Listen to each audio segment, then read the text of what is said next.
नमस्कार। आज हम एक ऐसी दुनिया में उतरने वाले हैं जो जितनी खूबसूरत है उतनी ही रहस्यमयी भी।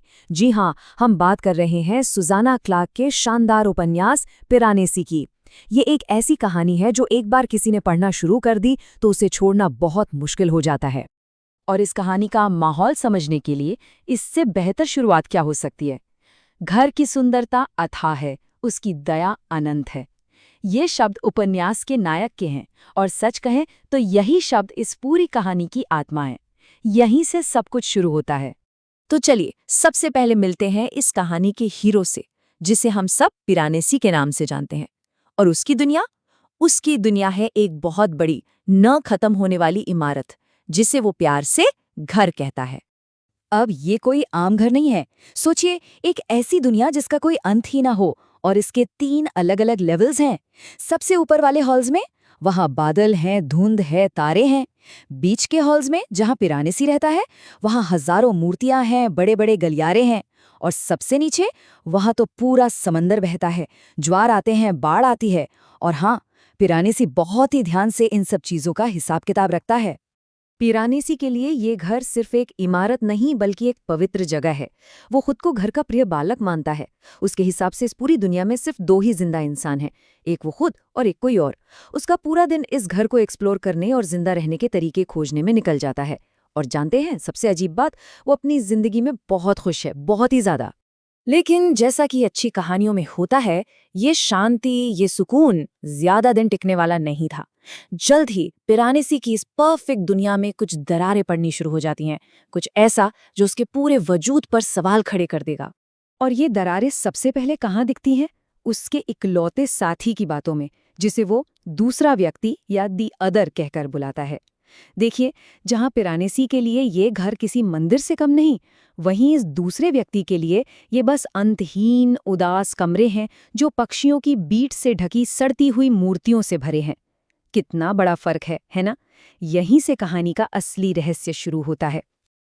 और फिर एक के बाद एक ऐसे सुराग मिलने लगते हैं जो पिरानेसी को परेशान कर देते हैं। उसे 13 कंकाल मिलते हैं जिनकी कोई हिस्ट्री नहीं है। उसे अपनी ही जर्नल में ऐसी एंट्रीज मिलती हैं जिसे लिखने का उसे याद तक नहीं। और तो और इस पुरानी दुनिया में प्लास्टिक के कटोरे, मल्टीविटामिन, जूते जैसी चीजें मिलने लगती हैं। अब ये चीजें यहाँ कहाँ से आईं? साफ है, कुछ तो बहुत गड़बड़ है। ये सारे सुराग हमें एक ही सवाल पर लाकर खड़ा कर देते हैं। एक बहुत बड़ा सवाल, आखिर ये पिरानेसी है कौन? क्या वो वही है जो वो खुद को समझता है, या फिर सच्चाई कुछ और ही है? तो चलिए, अब वक्त आ गया है इस भूल भुलैया के सच को जानने का।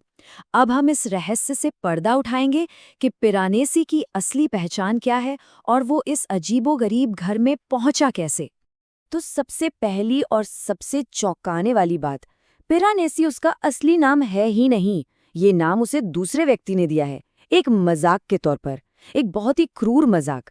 ये नाम एक 18वीं सदी के इटालियन आर्टिस्ट का था जो अपनी काल्पनिक जेलों की पेंटिंग्स के लिए मशहूर थे। मतलब जिसे पिरानेसी अपना घर, अपना मंदिर समझता है, वो असल में एक जेल है। तो फिर वो है कौन? सच ये है कि पिरानेसी का असली नाम है मैथ्यू रोज सोरेनसन, जो एक पत्रकार था। और दूसरा व्यक्ति, वो है डॉक्टर वैलेंटाइन किटर्ली, एक तांत्रिक जिसने सोरेनसन को किडनैप करके इस दुनिया में फंसा दिया। और ये कहानी सिर्फ इन दोनों की नहीं है।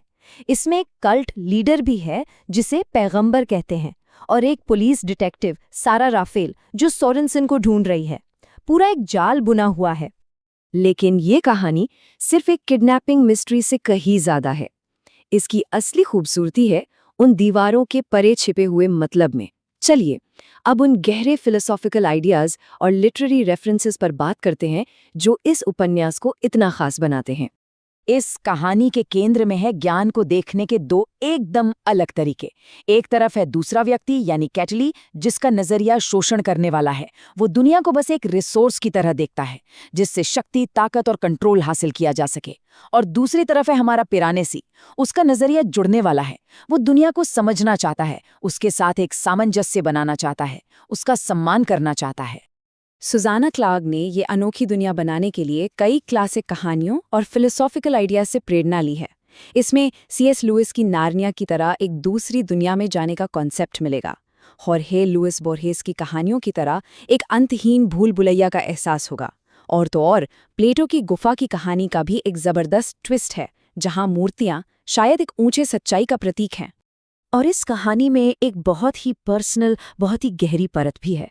ये जो घर है, ये जो अलग थलग समय से परे दुनिया है, ये असल में एक बहुत पावरफुल मेटाफर है। ये दिखाता है कि किसी लंबी क्रॉनिक बीमारी के साथ जीना कैसा होता है। लेखिका ने अपने खुद के अनुभवों से प्रेरणा लेकर इस एहसास को शब्दों में पिरोया है, एक ऐसी दुनिया जो बाकी दुनिया से एकदम कट जाती है। तो इसमें कोई हैरानी की बात नहीं कि ये किताब सिर्फ एक कहानी नहीं बल्कि एक पहेली है जिसे ढेरों पुरस्कार मिले। चलिए अब आखिर में देखते हैं कि इस उपन्यास को इतनी सफलता क्यों मिली। क्या आप जानते हैं ये नंबर 16 क्यों जरूरी है? क्योंकि पिरेनेसी सुजाना क्लार्क के पहले बेहद मशहूर उपन्यास जॉनथन स्ट्रेंज एंड मिस्टर नॉरेल के पूरे 16 साल बाद आई थी। सोचिए, 16 साल का लंबा इंतजार और उसके बाद ये एक ऐसी जबरदस्त वापसी थी जिसका सबने लोहा माना। और इस वापसी का नतीजा दुनिया भर में तारीफें ही तारीफें। इस उपन्यास ने 2021 में प्रतिष्ठित विमेन्स प्राइज फॉर फिक्शन जीता। क्रिटिक्स ने इसे असीम रूप से चतुर और लगभग परफेक्ट कहा। वाकई इसने लिटरेचर की दुनिया में एक अलग ही जगह बना ली। तो इस पूरी कहानी को समझने के बाद हम एक सवाल के साथ आज की बात खत्म करना चाहेंगे। एक ऐसा सवाल जो इस उपन्यास की आत्मा है। सोचिए, अगर किसी की जेल बहुत खूबसूरत हो, इतनी खूबसूरत कि वो उसे अपना घर समझने लगे, तो क्या उसे वहां से भागने की कोशिश करनी चाहिए?